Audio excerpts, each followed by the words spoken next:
나의 자녀들아, 내가 이것을 너희에게 쓰면 너희로 죄를 범하지 않게 하려 함이라. 만일 누가 죄를 범하여도 아버지 앞에서 우리에게 대언자가 있으니 곧 의로우신 예수 그리스도시라. 그는 우리 죄를 위한 화목제물이니 우리만 위할 뿐 아니요 온 세상의 죄를 위하심이라.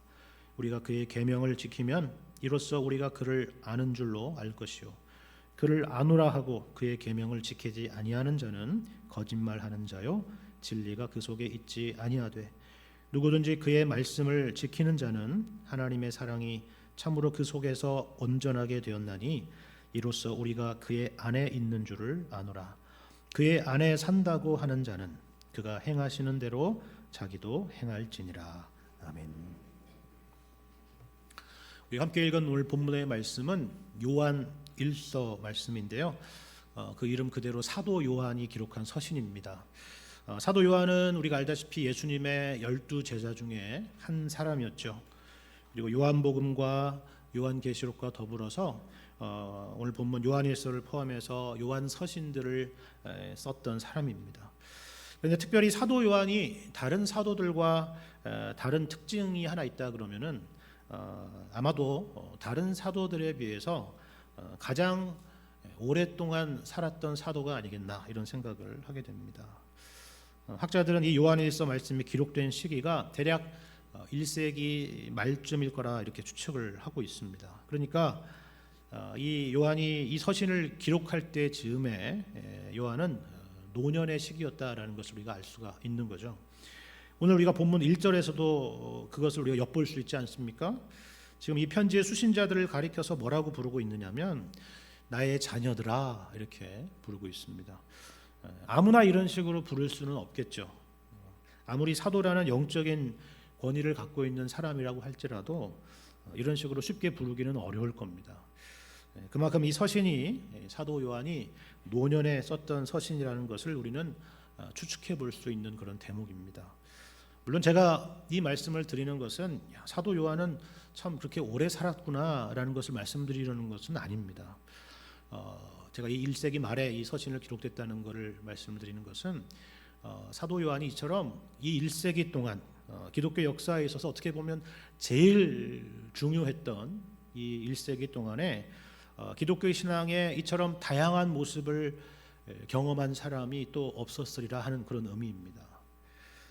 먼저 예수님의 공생애를 비롯해서 예수님의 십자가의 죽으심과 부활을 가장 가까이서 지켜봤던 사람이죠.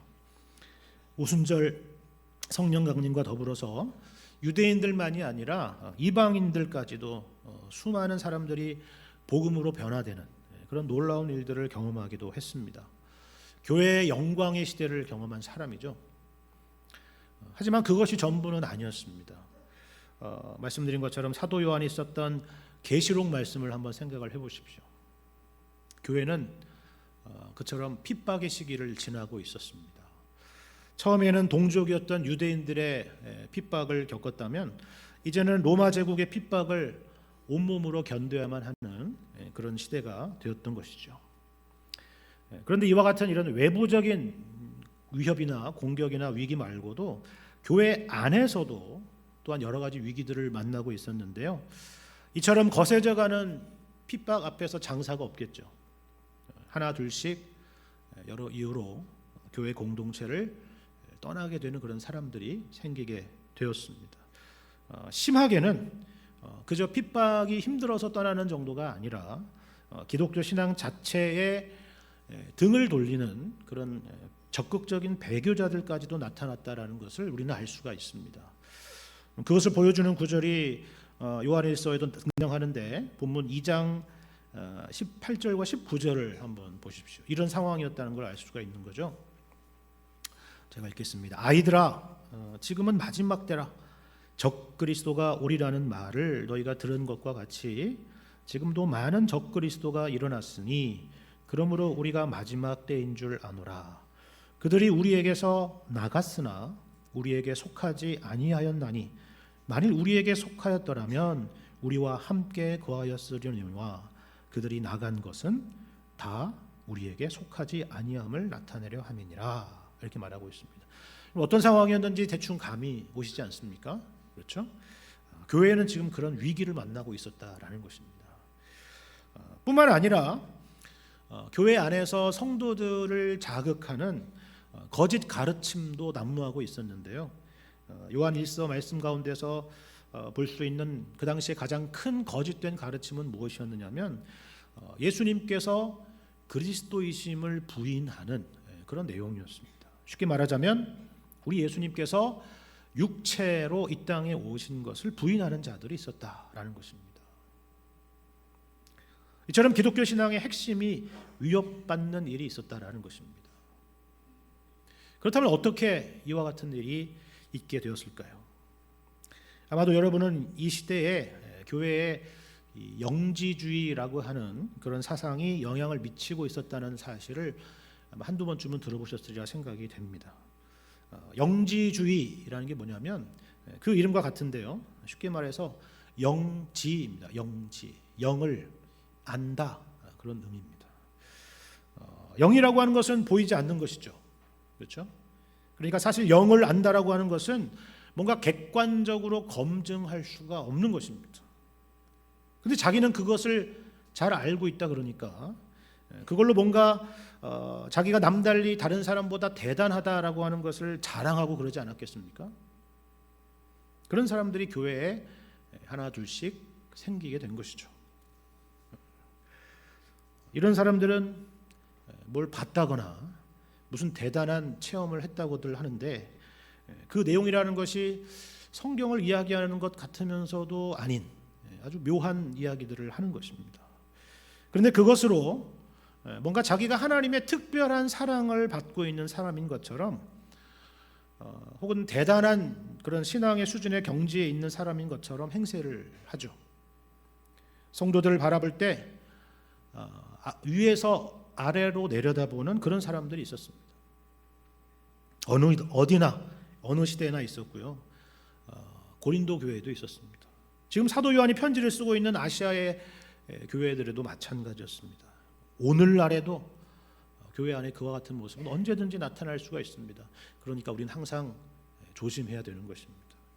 이 영지주의라는 것의 또 다른 아주 중요한 특징이 있는데요. 마찬가지로 영적인 것이 중요한 거니까 육체적인 것, 우리가 흔히 말하는 세상적인 것, 우리가 밥 먹고 사는 것, 우리가 직장과 가정에서 일하고 학교에서 공부하고 이 세상에서 수고하는 그런 모든 것들을 부정적으로 보는 것입니다. 그래서 이런 것들은 무가치한 것으로 여기고 소위 뭔가 신비하고 영적으로 보이는 것들만 대단한 신앙의 내용인 것처럼 생각하는 그런 사람들이 있었던 것입니다. 이런 것들이 바로 또한 영지주의의 특징이었다라는 거예요. 사도 요한은 이것이 얼마나 거짓된 가르침인지를 정확히 간파하고 있었습니다. 그리고 이러한 가르침의 문제가 무엇인지를 이 요한일서 말씀에서 정확히 지적을 하고 있는데요. 그 중에서도 가장 심각한 문제가 무엇이었느냐 하면은 죄에 대한 문제였습니다. 여러분 생각해 보십시오. 이와 같은 비슷한 신앙의 형태를 가지고 있는 사람들의 특징은요, 죄에 대한 이해가 상당히 잘못되어 있습니다. 심지어 자신은 이미 죄와는 상당히 거리가 먼 사람처럼 여기는 사람도 있었던 것입니다. 당연히 그렇지 않겠습니까? 본인이 다른 사람들보다 영적으로 우월하다는 일종의 영적인 우월감을 가져야 되는데 자신이 여전히 죄성을 가지고 있고 하나님 앞에 설 수 없는 연약한 죄인이라고 하는 사실을 어떻게 강조할 수가 있겠습니까? 그러면 자기 급이 좀 떨어지지 않겠습니까? 그래서 물론 부정하지는 않지만 적극적으로 부정하지는 않았겠지만 자기는 마치 그 문제가 벌써 다 해결된 사람인 것처럼 그렇게 행동하는 사람들이 있었다는 것입니다. 그리고는 오히려 자신이 하나님과 아주 가까운 사이라는 것을 다양한 방식으로 강조해서 사람들을 미혹하는 것입니다. 사도 요한은 그들이 어떤 사람인지를 아주 정확하게 잘 간파하고 있었습니다. 요한일서 1장 6절 이하의 여러분 말씀을 보시면요, 당시에 이런 사람을 사도 요한이 크게 세 가지 부류로 설명하고 있는 것을 우리가 볼 수가 있습니다. 여러분 먼저 1장 6절을 한번 보십시오. 어떤 사람이라고 설명하고 있습니까? 하나님과 사귐이 있다라고 하면서 어둠에 행하는 사람이 있다라는 거죠. 제가 방금 말씀드린 그와 같은 사람입니다. 이분들의 말을 들어보면요, 이 사람들만큼 하나님과 가까운 사람들이 없어요. 주님이 늘 자신에게 말씀하신다고 하고 주님과 늘 동행한다라고 말하는 사람들입니다. 그런데 어떻다고요? 하나님과 사귐이 있다 하면서 어둠에 행하는 사람이라는 겁니다. 하나님의 계명과 거리가 먼 사람들입니다. 죄에 대해서 별로 생각하지 않는 사람입니다. 예수님의 속죄의 은혜보다 자신의 종교적인 경험이 우위에 있는 그런 사람들입니다. 또 다른 형태는 2절 뒤로 가시면 1장 8절에 있습니다. 어떤 사람입니까? 이번에는 아예 죄가 없다 이라고 말하는 사람입니다. 존재론적으로 자신이 죄인이 아니라고 주장하는 사람일 수도 있고요, 아니면 완전주의자가 되어서 이 땅에서 성화를 다 이루었다라고 주장하는 사람일 수도 있습니다. 그러니까 회개할 필요가 없다라는 것입니다. 요즘에도 그런 주장을 하는 사람들이 있지 않습니까? 이단 중에서 우리는 이미 구원받고 용서받았는데 무슨 회개가 더 필요하냐 이렇게 주장하는 사람들이 있습니다. 회개가 필요하다라고 생각하는 사람들은 아직 예수님을 정확하게 제대로 믿지 않은 사람이야 라고 주장하는 사람들이 있어요. 그리고 마지막으로는 1장 10절에 나와 있습니다. 이거는 두 번째 내용과 비슷한 맥락일 수가 있는데요, 이 사람들은 우리가 범죄한 일이 없다라고 말하는 사람들입니다. 나는 이제 죄를 정복했기 때문에 죄를 짓지 않는다라고 주장하는 사람이에요. 죄의 문제가 다 해결됐다라는 사람입니다. 이런 사람들은 여기 10절 하반절에 말씀하는 것처럼 하나님을 거짓말하는 분으로 만드는 사람입니다. 성경이 왜 쓰여졌는지, 왜 하나님께서 예수님을 이 땅에 보내셨는지, 우리의 구원이며 우리의 속죄며 이 모든 것들의 의미를 전혀 이해하려고 하지 않는 사람들이죠. 그래서 그의 말씀이 우리 속에 있지 않다라고 사도 요한은 지적을 하는 것입니다. 사실 그렇지 않습니까? 우리는 성경에서 죄라는 것을 빼놓으면요, 성경 전체의 이야기가 결코 성립될 수가 없는 것입니다. 창세기 2장에서 이미 다 끝났어야죠. 하지만 거기서 끝나지 않고 요한계시록 22장까지 이어지는 이유는 성경이 결국 우리의 죄의 문제를 다루고 있고 그것을 어떻게 하나님께서 예수 안에서 해결하시고 또 회복하시는지를 보여주고 있기 때문입니다. 죄의 문제는 이처럼 너무나도 중요한 문제입니다. 그런데요, 죄의 문제가 이처럼 중요하다라고 할 때에 우리가 주의해야 될 부분이 또 하나가 있습니다. 이번에는 앞서 말씀드린 내용과는 좀 반대의 경향인데요, 생각해 보십시오. 앞서서 말씀드린 그 세 가지의 경우는 죄의 문제에 있어서 무시하거나 아니면 부인하는 그런 형태였죠. 그런데 그렇다고 해서 반대로 죄의 문제에 대해 있어서 일종의 율법주의적인 경향을 가지는 것도 곤란합니다. 물론 우리는 죄에 대해서 민감하고 예민해야 되는 것은 당연합니다. 그런데 제가 말씀드린 율법주의라고 하는 것은 이 문제를 풀어가는 방식이에요. 쉽게 말해서 이 죄의 문제를 우리의 힘으로 해결할 수 있고 또 그래야만 한다라고 생각하는 그런 사람들입니다. 예를 들면 바로 이러한 목적을 가지고 오랫동안 기도를 한다든지, 자기 몸을 상하게 해서 어떤 진심을 하나님 앞에 보이려고 한다든지, 뭔가 선행을 하거나 교회 일에 열심을 내어서 나의 마음 가운데 있는 죄책감을 덜어내보려고 하는 그런 모습들이 있을 수 있다는 것입니다.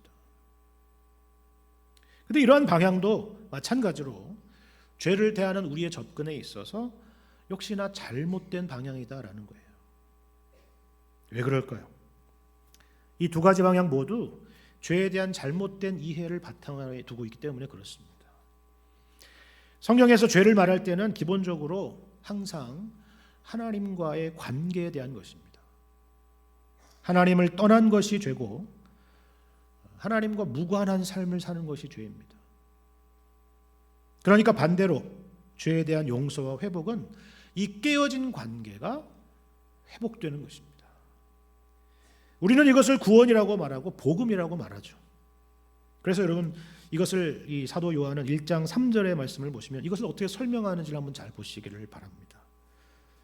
복음이라는 것을 어떤 방식으로 설명을 하는지 사도 요한은 한번 보십시오. 1장 3절을 제가 읽겠습니다. 이렇게 시작합니다. 우리가 보고 들은 바를 너희에게도 전함은 이라고 시작하죠. 여기서 우리라고 하는 것은 사도 요한과 같은 예수님이 세우신 사도들을 말하는 것인데요. 예수님과 공생애를 함께하면서 예수님이 행하신 일과 하신 말씀들을 보고 들었던 증인들입니다. 그렇죠? 그리고 무엇보다 예수님의 죽으심과 부활을 목격했던 사람입니다. 그리고 이들이 전하는 메시지가 곧 복음의 메시지죠. 어떤 내용이에요? 핵심이 무엇입니까?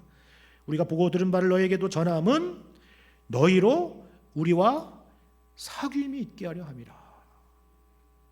그리고 우리의 사귐은 아버지와 그의 아들 예수 그리스도와 더불어 누리는 것이다. 이렇게 말씀하고 있어요. 이것이 바로 사도 요한이 말하는 복음에 대한 설명입니다. 구원이라는 것은 뭐예요? 하나님과의 관계라는 것입니다. 나아가서 사귐이 있고 교제가 있다라는 것이죠. 그런데 이런 사귐과 교제가 있기 위해서는 먼저 그 관계가 성립되는 것이 필요하겠죠. 그리고 그 관계를 토대로 사귐과 교제라는 것이 이어져야 될 것입니다. 기억하시기 바랍니다. 이것이 바로 신앙생활의 내용이고 목표입니다. 나는 죄가 없다거나 죄의 문제를 인간적인 방법으로 해결하는 것이 신앙생활이 아니라는 것입니다. 어떤 모양이든지 간에 이 예수님과의 관계가 우리 가운데 빠져 있다라고 한다면은 가장 중요하고 본질적인 것을 우리는 놓치게 된다라는 것입니다. 오늘 본문 말씀에는 이 두 가지를 우리에게 다시금 강조해주고 있는데요. 먼저는 우리가 어떻게 이 하나님과의 관계가 회복되었는가 하는 것을 늘 기억하라고 말씀하고 있습니다. 여러분 이런 맥락에서 오늘 본문의 1절 말씀을 다시 한번 보십시오. 이렇게 말씀하죠. 나의 자녀들아, 내가 이것을 너희에게 쓰면 너희로 죄를 범하지 않게 하려 함이라 말씀합니다. 잘 보세요. 이 글을 쓰는 것은 너희로 죄를 범하지 않게 하려 함이라. 자, 그렇다면 논리적으로 그 다음에 등장하게 될 말씀은 어떤 내용이겠습니까? 죄를 범하지 않게 하려 한다라고 했으니까 당연히 죄를 범하지 않을 수 있는 방법과 같은 것들이 등장해야 되지 않을까요? 우리식으로 하자면 대충 이런 거 아니겠습니까? 죄를 피하는 7가지 방법, 유혹을 이기는 9가지 기술, 그렇죠? 요셉, 그는 어떻게 유혹을 이겼는가? 이런 내용들이지 않겠습니까? 이런 제목들을 이런 책 제목들 같은 내용들을 우리가 생각해 볼 수가 있을 거예요. 근데 여러분 보십시오. 이어지는 말씀에 뭐라고 되어 있습니까? 내가 이것을 너희에게 쓰면 너희로 죄를 범하지 않게 하려 함이라. 만일 누가 죄를 범하여도 아버지 앞에서 우리에게 대언자가 있다라고 말씀하고 있습니다. 여러분 이게 논리적으로 말이 되세요? 예를 들면 이런 거잖아요. 이 책은 여러분에게 공부를 잘 하도록 잘하는 방법을 가르쳐주는 책입니다. 그런데 이어서 바로 만일 여러분이 공부를 못해도 괜찮습니다 라고 말하는 식인 거예요. 말이 안 되잖아요. 앞뒤가. 그렇지 않습니까? 그런데 이것이 바로 곧 복음인 것입니다. 하나님은 우리가 옳게 되기를 바라시죠. 당연합니다. 그런데 그 수준이 어느 정도냐고 하면은 심지어 내가 거룩하니 너희도 거룩할지어다 이 수준입니다. 산상순 말씀을 보면 예수님께서 너희 하나님 아버지의 온전하심 같이 너희도 온전하라 그 수준이에요. 율법이 뭐냐고요? 율법은 우리에게 요구하시는 하나님의 고급한 요구입니다. 그 내용이 구체적으로 무엇인가 하는 것들을 생각하기에 앞서서 우리에게 하나님께서 이와 같은 요구를 하시고 있다는 것의 무게를 한번 생각을 해보십시오. 만일에 하나님께서 우리를 사랑하시지 않는다라고 한다면 우리에 대한 기대나 요구도 없는 법입니다. 그렇지 않습니까? 아니면 그냥 마음대로 살도록 내버려 두시겠죠. 하지만 하나님은 우리에게 그렇게 하지 않으신다라는 그런 의미입니다. 그런데 우리는 늘 그 기대에 미치지를 못하죠. 그래서 포기를 하거나 아니면 적당히 타협을 합니다. 포기를 한다는 게 뭐예요? 제가 앞서서 말씀드린 것처럼 나는 죄가 없다, 나는 죄를 짓지 않는다 와 같은 식으로 피하는 것이죠. 그러면 타협을 한다는 것은 무엇입니까? 바리새인들처럼 우리가 행하는 어떤 종교적인 열심과 같은 것으로 그걸 때우는 것입니다. 그런데 문제는 이와 같은 것들이 죄에 대한 근본적인 해결책이 되지 못한다라는 것입니다. 우리 표현에 눈 가리고 아웅한다라는 말이 있죠. 내가 죄인이 아닙니다 라고 말한다고 해서 죄가 없어지는 것이 아닙니다. 그렇죠. 또한 하나님의 요구 수준을 내가 생각하는 수준으로 이해하고 거기에 맞춰서 내가 행한다고 해서 그것이 인정되는 것도 아니지 않습니까? 이 모든 것은 하나님 앞에서 근본적인 해결이 될 수 없다라는 사실이에요. 자, 그러면 우리는 어떻게 해야 될까요? 그 대답이 바로 여기에 있는 것입니다. 뭐라고요? 만일 누가 범죄하여도 아버지 앞에서 우리에게 대언자가 있다라는 것입니다. 그분이 바로 의로우신 예수 그리스도다라는 것입니다. 여러분 이 말씀을 꼭 기억하시기를 바랍니다. 평생 동안 잊지 말아야 될 말씀이에요. 우리가 실패하고 우리가 죄로 인해서 넘어져도 언제나 우리 편에 계신 분이 있다라는 겁니다. 그분이 바로 예수 그리스도시다라는 거예요. 그런데 특별히 여기에서 예수님을 대언자라고 표현하는 것을 여러분 한번 주목해 보시길 바랍니다. 왜 이런 표현을 썼을까?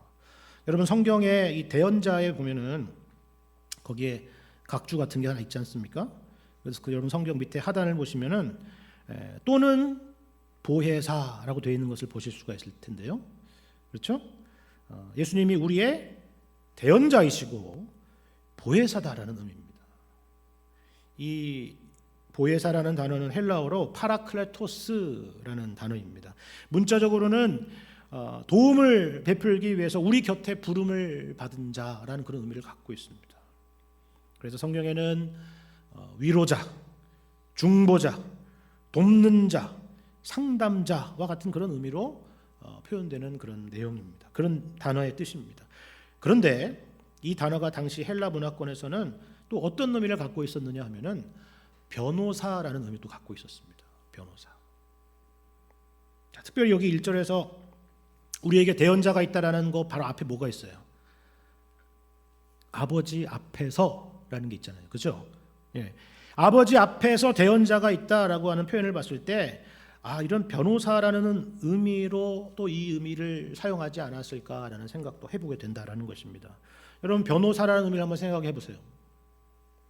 범죄한 사람, 그것도 중범죄자에게 있어서 사실 제일 중요한 것은 변호사입니다. 그렇죠. 그것도 유능한 변호사라고 하면 더할 나위가 없을 거예요. 왜냐하면 재판부는 이 변호사의 증언을 피고의 증언과 같은 것으로 여기기 때문입니다. 우리가 잘 알지 않습니까? 만일에 변호사가 무능하다라고 한다면 심지어 우리가 무죄라고 할지라도 억울하게 죄를 뒤집었을 수도 있고 반대로 변호사가 유능하다면 무죄를 기대할 수도 있는 것입니다. 그렇죠. 하지만 하나님께서 재판장으로 계신 이 천상의 법정에서는 그런 것들이 통하지가 않습니다. 철저히 공의를 기반으로 하는 곳이죠. 우리의 심장과 폐부를 살피시는 분이 하나님 아니십니까? 그렇죠. 그저 변호사의 현란한 법 해석과 그럴듯한 변론으로 판사나 배심원들을 속여서 넘어갈 수 있는 것이 아니라는 것입니다. 그저 동정심으로 풀어갈 수 있는 것도 아니에요. 재판장님 좀 자비로운 마음으로 봐주십시오. 이렇게도 할 수가 없는 것이라는 겁니다. 그렇다면 예수님은 어떻게 아버지 앞에서 우리의 대언자이자 변호인이 되실 수 있을까요? 그 대답이 바로 이어지는 2절 말씀에 여러분 있습니다. 자, 예수님은 또한 우리에게 누가 된다고요? 어떤 분이 된다고요? 화목제물이 되신다라는 것입니다. 속죄제물이 되신다라는 의미입니다. 무슨 말이에요? 예수님께서 우리를 위한 강력한 변호인이 될 수 있는 이유가 바로 여기에 있다라는 것입니다. 예수님이 우리를 위해서 십자가에서 그 죄값을 다 치르셨기 때문입니다. 그렇기 때문에 우리를 죄인으로 몰아세우는 그 수많은 공격 앞에서 예수님은 우리 앞에 딱 서서 변호하시는 것이죠. 이 사람은 죄인이 아닙니다. 왜냐하면 내가 그 죄를 다 뒤집어 쓰고 십자가에서 피 흘려 죽었기 때문입니다 라고 말씀하신다는 것입니다. 그래서 우리를 위해서 분명하게 변호하실 수가 있는 것입니다. 그래서 여러분 여기 1절과 2절에 예수님에 대한 세 가지 표현이 연이어 등장하는 거예요. 예수님은 우리의 대언자이시며 우리 죄를 위한 화목제물이시고 의로우신 분이시다 라는 것입니다. 만일 우리가 죄를 범하면 이와 같이 우리의 대언자요 화목제물이요 의로우신 예수님을 의지하고 바라보는 것입니다. 이것이 바로 옳은 방향이고 이것이 주님이 원하시는 길이다라는 사실을 기억하시기를 바랍니다. 뿐만 아니라 우리의 신앙이라고 하는 것은 단지 이런 소극적인 차원만이 아니라 적극적인 차원도 있다라고 우리에게 오늘 본문에서 말씀하고 있습니다. 적극적이라는 말은요 다른 것이 아닙니다. 예수님 안에서 이처럼 회복된 관계를 더욱 풍성하게 그 내용을 채워가는 것을 말합니다.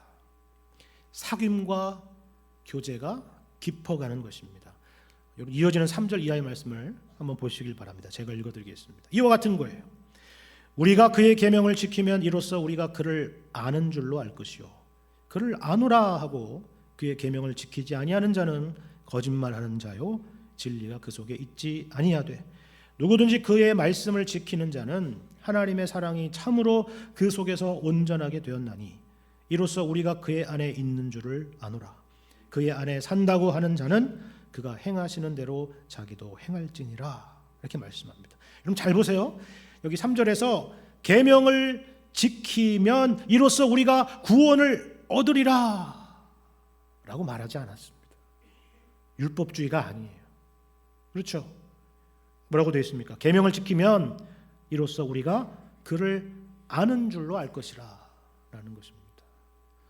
성경에서 안다라고 하는 것은 단순히 어떤 지식적 차원을 넘어서는 것이다라는 것을 여러분 많이 들어보셨을 것입니다. 관계 안에서 상대방을 인격적으로 알아가는 것을 의미하는 단어입니다.